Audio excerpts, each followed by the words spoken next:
really just like child and job and all that stuff on top of it. It adds up really quick. For sure. Starting up. Let's see. We good? And live. Yo, what up, Knicks Nation? We are back. You already know what it is. We are back after 2 throwing victories against the Memphis Grizzlies and the Miami Heat. We got to get ready for Stephen Curry, Jimmy Butler, Draymond Green coming to Madison Square Garden. We got the Golden State Warriors heading to town. All right, and who better to help preview this game with me is none other than my guy, Sam Esfandiari, all right? And you can go find him over at the Light Years Pod, covering the Golden State Warriors through and through. This man knows everything inside and out, so that's why we got him here, to get ready for this matchup for tomorrow. So make sure you hit that thumbs up button for your boys. Make sure to subscribe to the channel if you haven't already done so. And make sure to support our sponsor, Underdog Fantasy. Use that promo code KFTV to get up to $1,000 in instant bonus cash and a free pick. Woo! What up, Sam? How you feeling, man? Welcome back to the show. Yeah, I'm good. The Warriors just played what might have been one of the most boring games I've ever seen against the Charlotte Hornets. It might be more of a Hornets thing as a rough watch of a team. It probably is a Hornets thing more than it is a Warriors thing. The Warriors are pretty interesting now, especially with Jimmy. Totally. But it was just kind of like, when you assume a team's going to win, they play down to their competition. It gets kind of close. Like, you're like, oh no, are they going to lose this? But it never really happens. Like the Hornets get within 4. The next thing you know, it's 15-20. It was kind of that for 2 hours. Not going to complain. I would rather watch the team get boring wins than interesting like ways to blow it and lose, which is what they were doing before the Jimmy trade. But yeah, it's done. Going to MSG. I feel like Steph, anytime he goes to the Garden, is fun. There's always kind of a feel to it. So I'm pretty excited. Well, man, they got to stop the entire thing when he hits, his 3,000 shot and all those things. Just do it up like think you're at Oracle, think you're at the Chase Arena. Like, come on, man. I mean, this is just how it is when Steph Curry is in town. But before we ask you about your Warriors and how they are doing this season, what has been your thoughts about the New York Knicks this year? Good team. It's I don't know. They feel so they had maybe the biggest offseason of any team in the NBA, right? Mm-hmm. Like, you make the well, first off, you guys got OG at the deadline the year prior. That's a big move. Then you get Mikal Bridges out of nowhere. That move, like I just remember seeing on my phone. I'm like, what? Well, that's gonna be good for them. Good, And then the Karl Anthony Towns move, like on the cusp of camp, and so. Like all his expectations, I think they're good. I think they're kind of in a weird spot for me because I'm not sure they can beat the Celtics, which is kind of like you go all in the way the Knicks have. You're expecting to compete for a title. And just based on what I've seen, like, I don't know if I would pick them against the Boston Celtics. I might pick them against Cleveland, though, to be honest. But I don't know if I'd pick them against that. And so they sit in this like interesting spot where I'm like, this is a very good team. I think they can compete for a title, but I feel like just what I've seen of them this year, I feel like they're like just a little below what I'd expect for a title team. That's so interesting. Don't kick me off the show already. I'm not kicking you off the show. Actually, this is a little bit of a refreshing take from like the guests I've had on previously, where I ask them, like, what do you think about the Knicks? They're like, oh, they're great. I'm like, all right, they're singing praises. I don't know if it's because they don't want to be brutally honest of what they're seeing, or they just want to, placate to what KnicksFanTV is and just all Knicks Nation. Either way, I appreciate it. But no, I think that's been the temperature check of the entire fan base too, where we know that we're a really, really good team. I think everyone has us solidified as a tier 2 team right now, just because we have not defeated the Thunder, the Celtics, the Cavaliers. And, I understand it's the regular season. You don't want to make too much of the regular season. But when you get blown out in the fashions that they have against these teams, it kind of it's hard to, really figure out, is this a team that can really make a deep playoff run, really compete for a title? However, I do agree with you. With Mitchell Robinson back, though, I think we can give the Cavaliers a run for their money. Boston, I think Boston's just built a little different. I think that's another transaction cycle to be truly prepared for them. But I in all honesty, I'm not like, the Cavs are good, but I think with Mitchell Robinson back, I think the Knicks match up better with Cleveland than they do with Boston. Well, I think that's the optimist take. That's the pessimist will be like, oh, Karl-Anthony Towns not good on defense. Jalen Brunson can't guard anyone. They're not going to hold up in the playoffs. And then the more reasoned thought would be like, okay, they're missing one of their most important players all season, Mitchell Robinson. I need to at least see how it looks with him over an extended period before I say that, because it's like, yeah, Karl-Anthony Towns has struggled as a defensive anchor his entire career. Last year, he played next to Rudy Gobert, and that wasn't an issue. So is Mitchell Robinson the piece that kind of slots him into his ideal role defensively? Like offensively, him at the 5 is unguardable. And we know it. You watch the Knicks games, like no one knows what to do with him and Brunson if they're on their game in any capacity, right? But defensively, you just wonder. But yeah, to your point, it's like, all right, he's missed the entire year. He is a damn good defensive center. He does address a lot of their issues in terms of protecting the rim and just having a backline of defense. Like I need to see it a little more. So I'd throw that out there. I'm not completely out on the Knicks. I'll put it that way. I'm somewhere in the middle ground of hedging my bets both directions. You would split if you got if you're at the blackjack table and you got, what was it, 2 8s, you're like, I'll split that right now, and that's how I'm going. Exactly. Right. It's a boring play, but that's where I'm at with them right now. Okay, I got to ask you, because this season, well, every season, everyone's complaining about Tom Thibodeau and saying, hey, we got to move on from this coach. Granted, this is the same guy that has helped us pull ourselves out of the dumpster. 3 out of the last 4 years, we've made the postseason. It'll be the fourth out of 5 years now with him as the head coach, where you go back into the postseason. And a lot of people are, asking for a change at the head coach because they believe that there's a lot of untapped potential in the roster and that the head coach is not getting that out of the roster, right? And a lot of the, I guess, examples that people go to is, oh, well, look what the Golden State Warriors did. They went from Mark Jackson to Steve Kerr. I got to ask you, man, just like,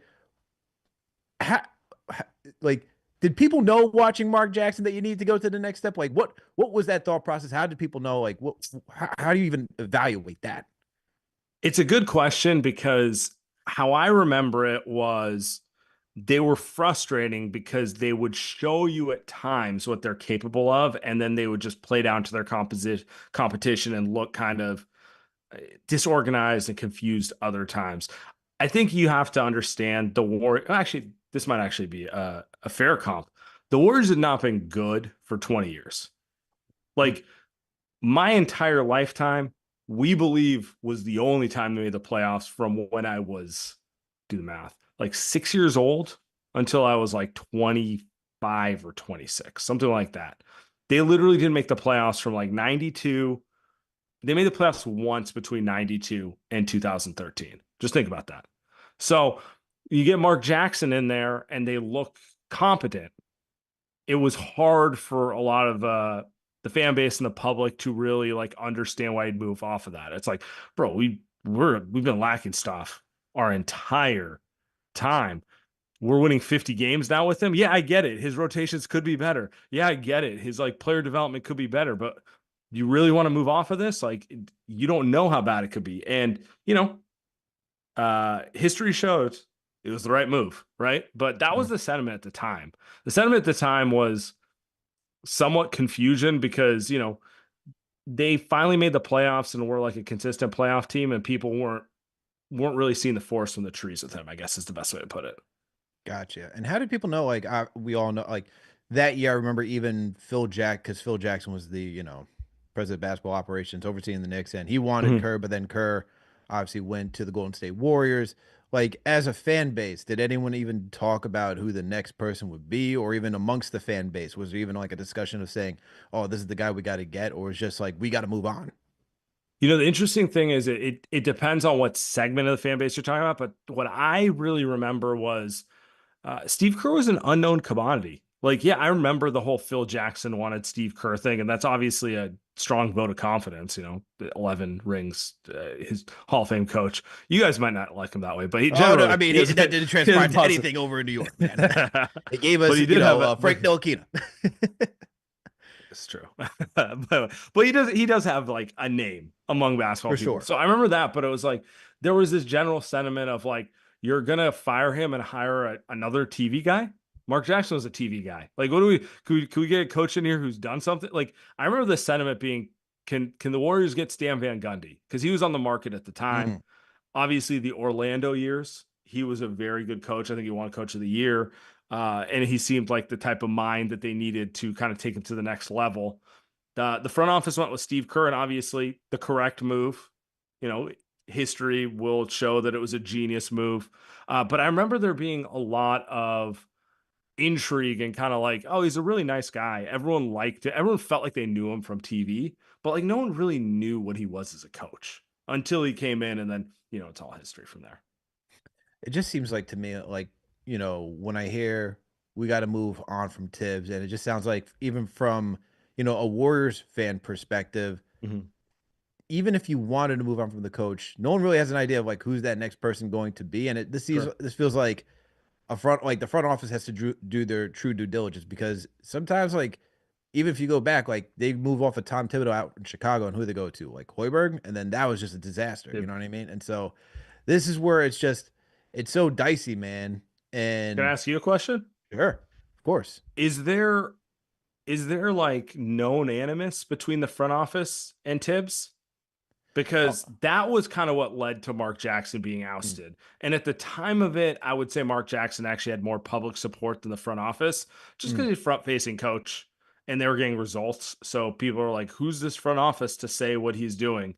But there was it was pretty well known. And by that, I mean, it just got leaked to the press all the time that, the front office was unhappy with his preparation for games, unhappy with player development. Harrison Barnes really looked like he was going to like flop out of the league towards the end of Mark Jackson's tenure. He's a good player, and mhm. he kind of fell out of the rotation. Clay was kind of drifting. It was unclear. There were question marks there in general, but it was very well known that the owner and front office had issues with him. Okay, I would say that is not the case for the most part with the Knicks front office and Tom Thibodeau. I mean, Leon Rose and Tom Thibodeau, they're very well connected. I mean, even dating back to, when Rick Brunson, Leon Rose's first client, you think about when Rick was with the Knicks, Tibbs was there as well. And so there's a deep history. Pretty sure even Leon Rose was Tibbs' agent. So there's a lot of history between Leon Rose and Tom Thibodeau.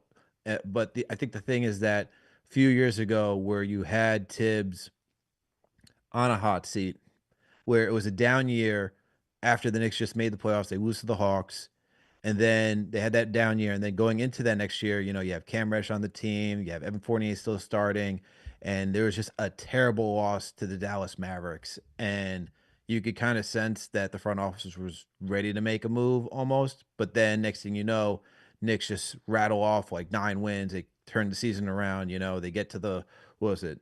Was it they get to the I think it was the year they get to the fifth seed. They face the Cavs in the first round. They win. Next thing you know, Tibbs is here again. And so I think there's more support now. I think the only thing that would get him kicked out is not this season, next season, where you can't get to that ECF. At this point, you Mhm. can't just keep getting to the second round, and go like, look, man, we put this roster together. You've been the head coach now. We're expecting you to like elevate their game, elevate the roster as a whole. And yeah, you're only as good as the talent that you have. But as you said at the beginning of the show, and all of Knicks Nation is well aware of, this front office went all in on this Yeah, roster. And you it's don't a good go all roster. in, you trade all these assets to be like, we're a second round team, we're happy being a second round team. No, you make this move because you believe you can get to the promised land. You believe that, you can go win the NBA finals. And so I think it's not this season, but I think next season will be, he has to show that he could take this team to the next level. And I think partially like they also still got to compete this year. I mean, you can't just get dog walked in the postseason, Right.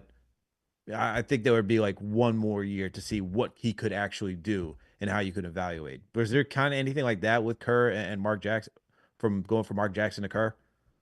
So the first Mark Jackson went to two playoffs. He takes over. They get into a quasi tank year. They get the draft that produced Harrison Barnes, Festus Ezeli, and Draymond Green. Obviously, Draymond being the best of the three. And then they make the playoffs the next year, and that's when they upset Denver. And really, like, that's kind of like that was the year Steph had 54 in the Garden. It was kind of like their whole coming out party as like a serious franchise, like, not a laughing stock type of thing. And then they get Andre Iguodala in the summertime. And that was in some ways analogous to what the Knicks are doing. Like, the Knicks had a good team. They go get, Mikal Bridges. Mikal Bridges is a hell of a player, right? Like, every team wants that kind of 3-and-D wing. And obviously you guys got Cat too.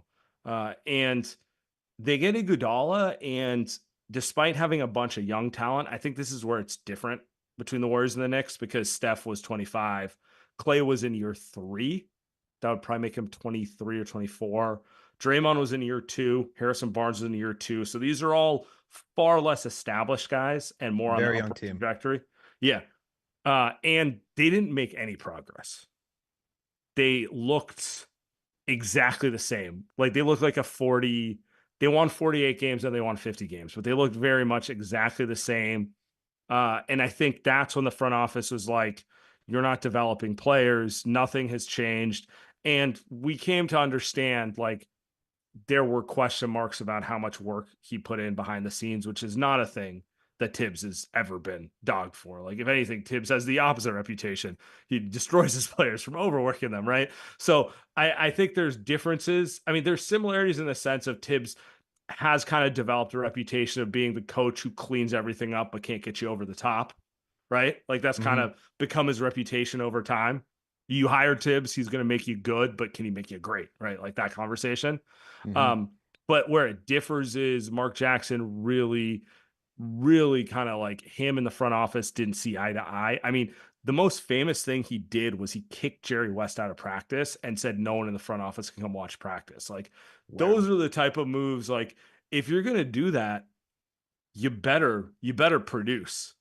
But if you're doing that and the results are the exact same, and they were the exact same, then the front office is going to want to move in a different direction. So to me, it's like I could see the logic in being like, we need to upgrade from Tibbs. We need, like, a more innovative mind who's going to unlock everything. And I can't even explain it, but I just know it, that type of thing.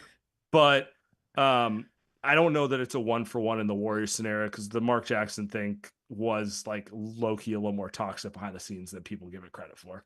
Well, there you go, man. There you go. I had to ask, man. It's been a big conversation. Everyone wants to know. Everyone everyone likes to use an example, but, like, there's always, a little layer deeper into, like, why that move was made. And I just wanted to, flush that out since I got you over here. But now, since we're done talking about head coaching changes and stuff of that nature, got to talk to you about the Warriors, because, hey, you guys start off the season hot, went into a bit of a lull. Then you won the Jimmy Butler sweepstakes. And now you guys have been kicking butt again. So how do you feel about the Jimmy Butler trade, bro? I was pushing for it personally, even when they had the hot start. They had the hot start. You know how it goes when anyone gets off a hot start. We're perfect. We don't need to do anything. Everything's working, right? Like, that sort of thing. And I'm just like, I don't know, man. I feel like Andrew Wiggins as a second option is probably not going to work long term. And, I was right. So, but anyway, putting that aside, I felt like they needed a player. They just need a real star. Like, let's be real. It's like, Draymond is maybe the best glue guy of all time, but he is a glue guy. That is his game. Like, he's not I'm going to get 25 points. He's like, I scored 8, but if you watch the game, I did all these things to help you win, right? Like, that's his game. Obviously, Steph is a superstar. But beyond that, everyone else on the roster is probably more of a role player. And they were just dying for someone who could create their own shot, someone who's a playmaker, can get their own shot, and just take pressure off Steph, because they went through multiple years where it was like they play good, sound basketball, credit to coaching, credit to being bought in. And then you get into this tight game and everyone triple teams Steph and they have no clue what to do. And I'd watch that game like 100 times. It's so frustrating because it's the same issue every time. And so Jimmy comes in and, it's not like he's a perfect player in his own way, but like it has kind of been a jolt of adrenaline for the team. It's nice having a guy who can get to the free throw line. Like Steph's a 3-point shooter. The rest of the roster loves to chuck threes, even though they don't shoot them particularly well. Like it's nice to have another defender. It's nice to have another guy who can dribble the ball under pressure and can make plays for his teammates. And it's just kind of like made the roster make more sense because before it was like, well, what if this is the year Moses Moody or Brandon Pajemski takes a leap? And I'm like, yeah, maybe, but feels like a lot of eggs to put into like a hypothetical basket when you're going against, like you look at the other teams you're dealing with, like they don't have like hypotheticals like that. They have like proven guys that you're dealing with, like Denver, Jokic, Jamal Murray, Michael Porter Jr. Like the Lakers now have Luka with LeBron. Like go down the line. Like even the Knicks, like we're talking about, like maybe they're a tier 2 team. Like Karl Anthony Towns is like, if he's healthy, he's in the All-Star game pretty much every year, right? Like he's that good offensively. Jalen Brunson, same thing. And the Warriors were really just kind of Steph and a bunch of role players. So it's been nice to see them add something to at least put them in the mix. That's how I look at it. Salute to Knicks Nation. Thank you all for tuning in for another game of the week preview. With me on the other side is my guy, Sam Esfandiari. He covers the Golden State Warriors for Light Years Pod, man. So make sure to go over there and check it out. He does a great job covering the Golden State Warriors. Make sure to hit that thumbs up button for your boys. Make sure to subscribe to the channel if you haven't already done so. Salute to Knicks Nation, man. I see all you in here right now. Shout out to the rhyme animal himself. Chuck D is in the chat. Make sure to throw a hashtag PE for Chuck D in the chat. All right, man. Shout out to you, Chuck.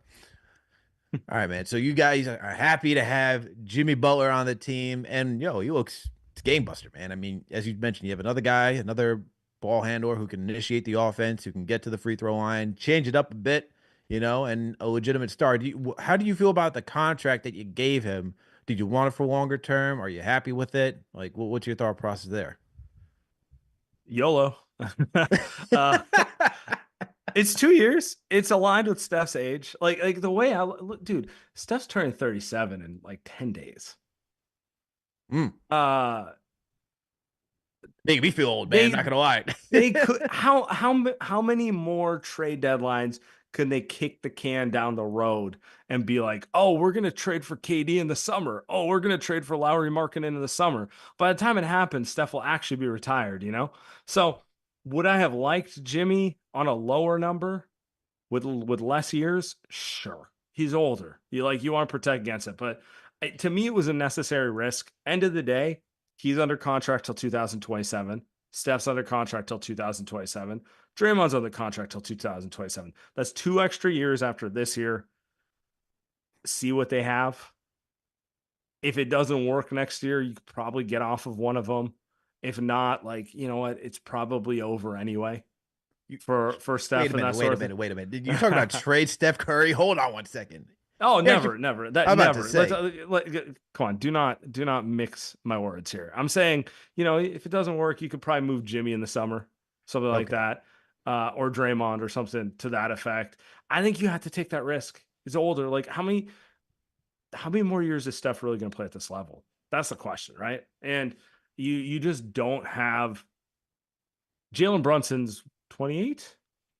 I think he's 27. Right? I think he's 27. Something like that. Yeah. Okay. You guys, I've noticed even with Knicks, there's kind of like this feeling like you need to capitalize while he's still at the top of his game, right? Because you don't know how long it'll be. Maybe it'll be the next 2 years. Maybe it'll be the next 6 years, right? That sort of thing. Steph's 36. He's turning 37. There's really just not a lot of time to try to be like 4D chessing this thing. It's like, we save our cap space so we can make a move in 2026. Might be retired by then, buddy. So. And you are correct. Brunson is 28. I just had to do a quick look up. But I totally get that. Like you got to take that risk with Curry. I mean, he dropped 56 the other night. I mean, this guy can just go nuclear any game, man. And I mean, he's just such a phenomenal player to watch. And you got to do everything in your power to try to, win another championship. But do you feel with Jimmy that this is the team that could take you to the promised land? That could take down the Los Angeles Lakers. They could take down the Denver Nuggets. Sorry. Gun to my head, I feel like they're not as good as a traditional contender would be, Mm. but optimist because it's my team, and I'm just gonna lie to myself. I The go with homerism is the coming out. Here we go. I'm not really impressed with anyone, so why can't it be them? No. Mm. Uh I We will say that believe. Bring out bring exactly. out that towel again. I was talking about the Knicks with Mitchell Robinson. The one thing we haven't seen with the Warriors is Kuminga. He's been Mm. injured for 2 months, which in itself is worrisome, and it's they haven't really talked about it. But he's supposed. To be honest with you, I thought he was going to play tomorrow night against the Knicks, Mm. but now they've said like, oh, we might push it to the weekend, that sort of thing. Um, I want to see if he is that final piece that they need because I like the way Steph and Jimmy and Draymond fit together. It makes a lot of sense. It's a very smart team. They play good offense and good defense together. But you need some younger legs who are going to fill the gaps in some way. And Kuminga is probably your best bet as like that high level athlete. But we haven't seen him yet, so we'll see. Hey, we'll see. Last thing before we start breaking down this actual game, are you worried about Jimmy Butler at all? Because we've seen what he's done out in, Minnesota. We've seen what he's done out in Miami. No, Is there we're in honeymoon phase, man. We're good. I'll worry next year when he comes to camp with like emo bangs or does something Oh weird my like that, God. like that's when we'll move. But like it's been the full on Jimmy honeymoon.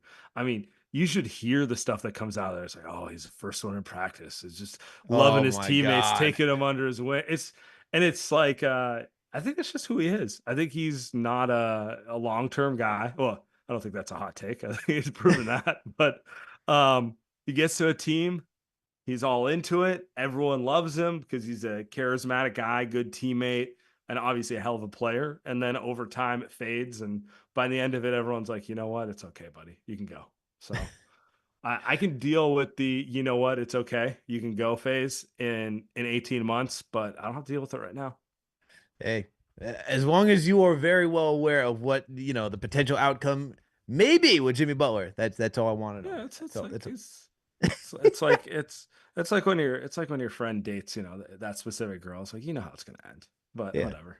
I mean, look, you could say the crazy one, the one that you're like, oh, Yeah. I don't know why you'd be doing that, but hey, maybe I do understand why you're doing that. Maybe she looks good. Who knows? I mean, it's the Warriors play perfectly into that where it's like, man, it's been a while, so Hey, sorry. man, it's been a while. You look pretty good right now. We need to be making some postseason runs. It's just I watched a full year of Chris Paul, 39 years old next to Steph Curry, man. I can deal with a little toxicity. Oh, man. You can deal with a little bit of toxicity. That is a hell of a quote. Salute to Knicks Nation. Thank you all for tuning in for another game of the week preview. Make sure that thumbs up button for your boys. Make sure to subscribe to the channel if you haven't already done so. And remember, this show is brought to you by Underdog Fantasy. Use that promo code KFTV to get up to $1,000 in instant bonus cash and a free pick. Everybody, let me tell you something about Underdog Fantasy. I love playing it, especially when I'm watching the NBA, any sport really, if I'm going to be honest. And the cool thing is you can mix and match whenever you're making a ticket. All you got to do is just choose a minimum of 2 players. You can choose up to 8. And then the more players you choose, the higher earnings could be. And you can mix and match across all sports. So I know there's no NFL right now, but if you want to do mix and match players from hockey and basketball, you could certainly do that. And then all you got to do is just choose higher or lower for any stat that they give you. So let's say for Steph Curry tomorrow, it's probably going to be like a line of like 31.5. Choose higher or lower if you believe Steph's going to hit higher or lower on those point totals. And then same thing goes for everything else, man. So make sure to support our sponsor, Underdog Fantasy. Use that promo code KFT to get up to $1,000 in instant bonus cash and a free pick. All right. Now let's get back to the show. All right, Sam, let's break down this matchup for tomorrow. And I was looking at I like to cross-reference between Queen and the Glass at times and NBA stats and just kind of see where We're this team aligned that is. way. Yeah. Yeah. And I'm not gonna lie, I'm looking at these stats when I go to the team stats for Golden State Warriors, and I'm looking at, the shooting accuracy when it comes to how the team defends against the rim, mid-range jumpers, three-point shooting. And these things, all these stats, they're towards like the middle or bottom tier of the league when I'm looking at these things, right? And I'm like, oh, so it can't be really a good defense. And so then I have to be like, what is their defensive rating? So then I go over to the defensive rating and I see that they're eighth. And I'm like, wait a minute. It feels like the math is not mathing at this point. So I need to ask you, man. I know this team, I know the Warriors have like what's considered by advanced stats, an average offense, but their defense has been top 10. Is that holding up? Is that actually true when you watch the Warriors? Do they have that legitimate defense? It's a good defense. It's not a perfect defense, and I'm only saying that because like I watched them during their dynasty years. That was a perfect defense. They I mean, that's actually a have the really high standard, man. it's an unfair standard. Like I'll be honest with you. Since they acquired Jimmy Butler, I'm actually on cleaning the glass right now, so I want to make sure I get this correct. Since they acquired Jimmy Butler, they have the third best defense in the NBA right now. Mm. Yeah, they're good. Like their weaknesses on defense are they don't have a great point of attack defender. Mm. Gary Payton II is actually a great point of attack defender, but he's too limited offensively to play like starters minutes in any capacity. So they lack a little foot speed, and that's honestly the type of thing that's probably going to expose against someone like Jalen Brunson. You need someone who can kind of guard on an island and handle him, and it's probably going to be Brandon Pajemski who guards him. As we pods, being Moody, young players, they play hard defense. I wouldn't call either of them elite defenders. They're definitely work in progress on that end. But they have Draymond Green and Jimmy Butler playing off-ball defense and kind of quarterbacking everything. And you can get away with a lot when you have two Hall of Fame caliber, like basketball IQ geniuses telling everyone what to do. They don't foul a lot on defense. They force teams to take outside jumpers, contested shots. They rotate well. They defend on a string. So in the aggregate, they play really good defense. But I don't think that they're one of those teams that can like turn up and kind of has like athletes on the perimeter that can make you uncomfortable and turn you over that way, if that makes sense. They're more of like an IQ defense at this stage. That makes a lot of sense, and I would say the similarity between the Knicks and the Warriors is that, why it's tough because I would say the point of attack defense for most of the season hasn't been great because Mikal Bridges has been up and down defensively this year, and he's always guarding the team's best, point of attack offensive player. So I would not be surprised if he gets to start against Steph Curry tomorrow, and we'll see how that works out tomorrow. But I would say that it's gotten better.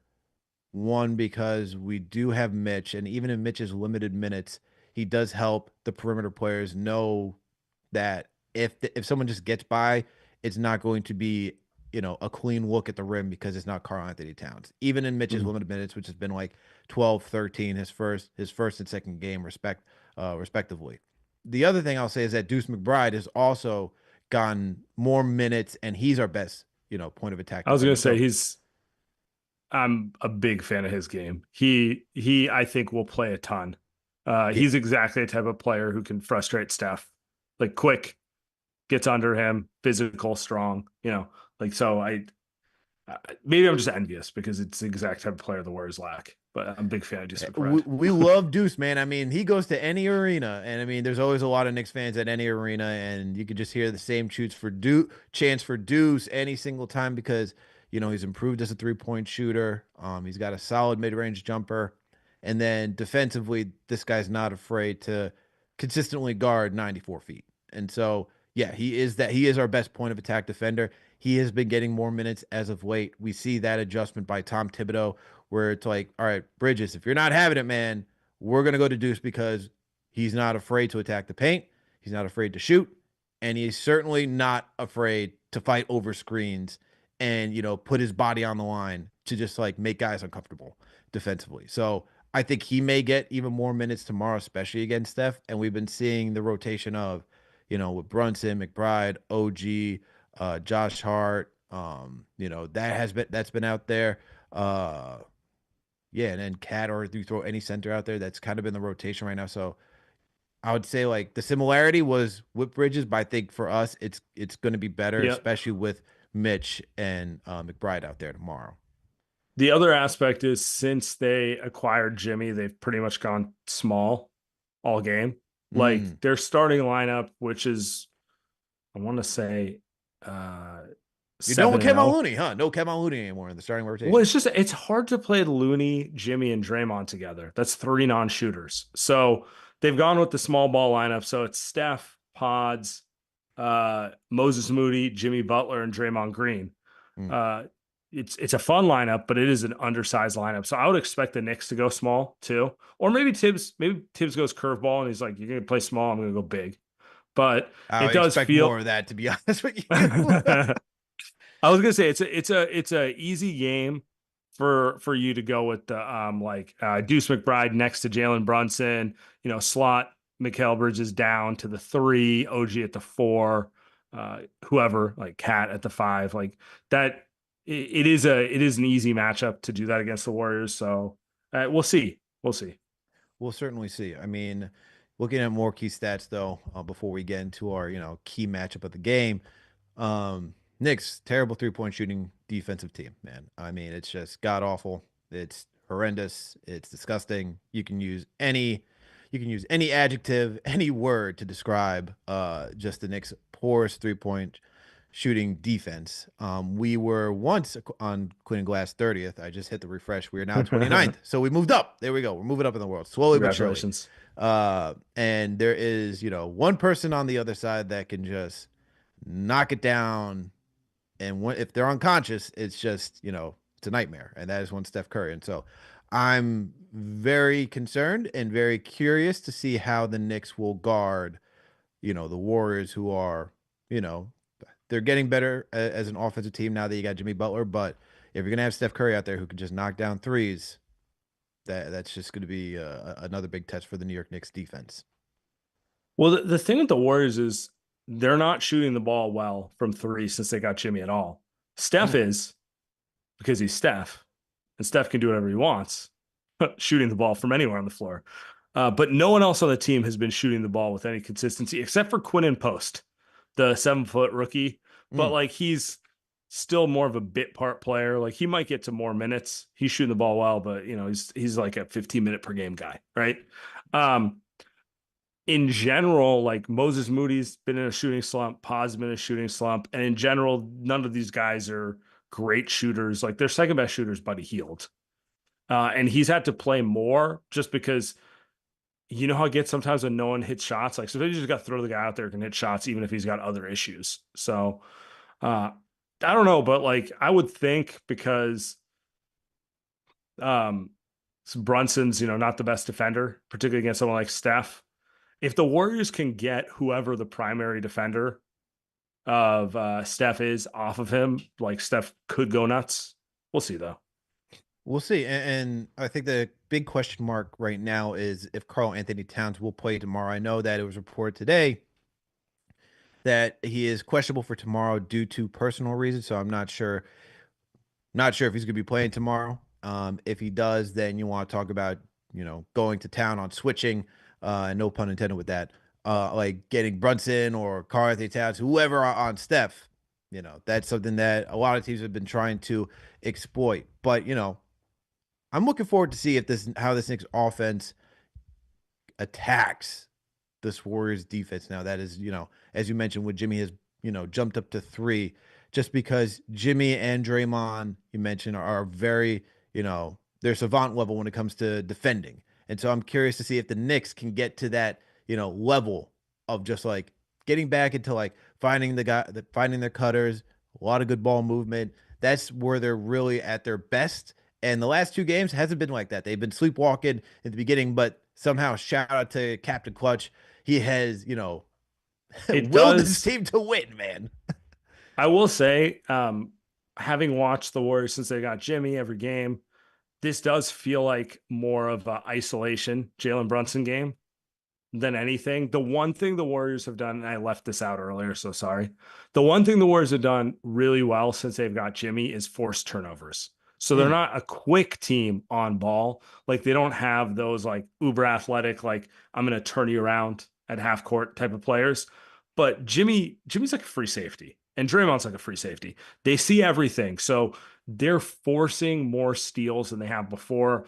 I think last I checked, they were top 3 in turnover percentage defensively since they got Jimmy. So that's really been their thing. What they lack in foot speed, they take advantage of it in like lazy pass to the wing, pick six, that type of stuff. Taking advantage of the fact that they see the game faster. What they lack in athleticism, they can make up with the mind. And the obvious counter to that is, okay, if you don't have someone who's going to make Jalen Brunson uncomfortable and he can get to his spots, I mean, he can get what he wants one-on-one against this defense, is my thought. So I think that's probably like, I know it's not aesthetically probably what you want, but this might be one of those games where it's like less is more, letting him take advantage of a Pajemski or a Moses Moody, who are like, year 2, year 3 players, not really ready to be guarding Jalen Brunson on an island for 48 games type of guys. That might be the best route for the Knicks. And then vice versa, the Warriors obviously want to force the opposite of that. So tomorrow's gonna be a fun matchup, man. Tomorrow's definitely gonna be a fun matchup. And I gotta get into the key matchup now because we discussed both the top players for both teams, man. It's gonna be Jalen Brunson versus Stephen Curry. And look, we already know what the chef could do, man. This man could just, shoot from half court. I mean, what was it? I was watching the highlights from the All-Star game. Everyone's trying to hit a half court shot. Steph just makes it look easy, behind the back. The man can just shoot, right? And his gravity is just out of this world. So we already know what Steph Curry could do, man. That man could seriously go off at any minute, and you got to make sure that you don't allow him to do that because he can easily take over a game. Who else could do the same and then take over a game? Jalen Brunson. He's not going to do the same thing as Steph where he's going to be pulling up like half-court shots and whatnot. But as you talked about, he will get you in isolation. He will put you in the blender. He'll get to his spots, and he'll be physical, man. He will use the up and under. He'll back it down on the post. That's just Jalen Brunson's game. So 2 completely different styles at the point guard position, and it's going to be, for me, box office. What do you think about that matchup tomorrow? Oh, I agree with you. And you're right. Their games are very opposite in a lot of ways. Like the way they play are different, but like the thing I love about Brunson, and obviously I love around Steph, is like they have the same mentality. Like they both have that, oh, I'm playing in the Garden, I want to bring a little something extra. Or in Brunson's case, oh, I'm going against Steph, like he's a Hall of Famer, I want to bring a little something extra. It makes it a little more fun. Sometimes I feel like with the NBA, people get a little too down on things. Mm-hmm. And I really appreciate the players who kind of get into the moment where it's like, oh, I'm going against like this guy who's the best at my position or this sort of thing. Like I have a little added juice. I want to do a little more. So they're like 1A, 1B when it comes to kind of rising to the moment for me. I expect fireworks tomorrow. Also, just like, the Warriors want to keep the Knicks small so Steph can pick on Karl-Anthony Towns. Let's be real. Like that's probably what they want to do. They want to get Mitchell Robinson off the floor. They want to get Steph onto switches against bigs who, it's unfair to ask him to guard him on an island. And then Brunson, he's going to have his pick of young defenders on him one-on-one. Like I would not be surprised if they both went for 50 tomorrow. Like that's kind of the way these teams are matched up. Like would I bet on it on Underdog? I mean, it depends on the line, to be honest. But I don't know if I would, but I think there's a very good chance we'll get like let's go with 40. 40 feels attainable. Like 44 for Brunson, 45 for Steph, that type of thing. I see what you did there. You had to give Steph just one more extra point. Man. I thought about I was about to say 43. I'm like, I can't do that. So man, Sorry. You came out to a Knicks show. I thought you'd be a little bit more hospitable that way. Now you're just walking around the house with the shoes on. Come on, man. You gotta be better than that, Sam. Come on. But no, I do agree. I think I could see both of them do have that type of mentality. Both of them also just want to win, man, at the end of the day. And so they're going to do whatever it takes to win. And would not be surprised if both of them just, go nuclear. I mean, they're both great. So it's going to be a lot of fun. That's going to be a lot of fun. And hopefully they do give us a show tomorrow, man, at Madison Square Garden. All right. Let's get close to wrapping the show up, man. Appreciate you for coming through as always. X Factors. Who's your X Factor for the Warriors tomorrow? The obvious answer would be like Jimmy or Draymond, but I'm going to go farther down the line because like an X Factor needs to not be like a name player. So I'm going to go with Moses Moody. I'm gonna go with Moses Moody. Actually, yeah, okay, fine. I'll go with Moody. The Warriors need someone else who can hit shots, and he can shoot the ball. He just has not shot the ball well recently. This feels like a game. I don't know if it feels like a game, to be honest, but like they need him to hit some shots because Jimmy's not a 3-point shooter, except for like randomly in the playoffs against the Celtics here and there, but he's not a 3-point shooter. Draymond's not a shooter. Steph obviously is a shooter. One of the young guys being that guy who has like he's 4 of 5 from 3. Oh, he's capitalizing on the fact that the Knicks defense is throwing 2 at Steph and Jimmy's covered and he's open in the corner. That's my pick. I need one of Moody or Podziemski to be the X factor, and I'm just gonna call Moody today. All right, you're going with Moses Moody. I'm gonna go with Deuce McBride. He's going to, in my opinion, Deuce has now just had 2 solid games where he's just been the focal point. In Memphis, the question was, how come he didn't close the game? Tiz went back to, Mikal Bridges. Yesterday against the Miami Heat, he relied on Deuce to essentially close out in the 4th quarter and start OT over Bridges. Bridges was just on the bench. So I'm going with McBride, one for his defense. He's going to have the assignment of guarding Steph when he's out there. I see it happening tomorrow.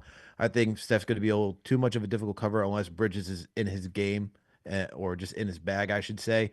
And then offensively, I just need Deuce to be that 3-point shooter tomorrow. I just need somebody off the bench that can just give Brunson and the rest of that team, some, relief where they don't have to be out there, because this is Tom Thibodeau, man. This man will say, hey, 40 minutes ain't no problem for my starters, man. I'll make sure that they run 40 minutes tomorrow. No questions asked. So Deuce is going to be my X factor for tomorrow's game. So you got Moses Moody. I got Deuce McBride. Tomorrow should be a good game, man. Tomorrow should be a good game. I would ask who you would expect to win, but we all know you're going to say the Warriors. I'm going to say the Knicks. I used to ask that question a lot, man, but I'm like, all right, guys. I've done that too. It's like we're just wasting each other's time. Yeah. If I said the Knicks, it'd just be like I'm placating. I don't really think it, So yeah, I mean, we already know, man. It's like, come on, you cover the Warriors, I cover the Knicks. It's just like we should be doing this, man. We should be rooting for our own teams, expecting them to win. All right, Sam. I appreciate you for coming through as always, my guy. Please let the listeners know where they can find you. If you got any work up and coming, you should be on the lookout for. Yeah, no, appreciate you. Love KnicksFanTV. Light Years will be live after tomorrow night's game. If you want to hear the enemy's opinion on how the game comes, you can join us on YouTube Live, or since you guys should check out what KnicksFanTV has to say, you can always check us after the fact or on podcast, Apple, Spotify, wherever you may find it. Other than that, I have nothing else to plug. Appreciate you for having me on, my man. No doubt, Sam. No doubt. Make sure to give Sam a follow on all socials. He does a great job covering the Warriors. And hey, man, this is Knicks Nation. Wow, Knicks Nation, man. They're just big NBA aficionados. So I would not be surprised if they go in and tap into what you got to say after tomorrow's game. I would not be surprised whatsoever. But appreciate you for coming through as always, Sam. Salute to Knicks Nation once again for tapping in. Make sure that thumbs up button for your boys. Make sure to subscribe to the channel if you haven't already done so. Make sure to support our sponsor, Underdog Fantasy. Use that promo code KFTV to get up to $1,000 in instant bonus cash and a free pick. And yo, salute to all the mods in here. Salute to all the franchise channel members. I see Wife of Leo in here. I see Zach in here. Shout out to all you guys as always. Salute to Chuck D once again through our hashtag PE in the chat. Respect Shaq. Shout out to you as well. Who else we got in here, man? Who else we got in here rocking with us tonight? Oh, we got John Talento in here. He's always in here. He's one of the regulars. Who else we got in here? Oh, there it is. We got my guy, the Chief Modern Operation, TM. Shout out to you, TM, for always doing a fantastic job. Who else we got here? Who else we got in here, man? Just going down through the... Oh, we got Frat Guy, 1906. Shout out to you, too, man. Shout out to you for being a frat guy, for tapping in for KFTV. All right, man. Appreciate you, all you guys, for tapping in for another Game of the Week preview. And guess what? If you can't catch the show live, you can easily go find us on any audio listening platform. So make sure to find us on Apple, Spotify, Google Play, Amazon, Stitch, you name it. We are there. All right, man. We'll catch you all for tomorrow. Make sure to tap into play-by-play as always. And make sure to tap into KFTV post-game too. All right, everyone. We out.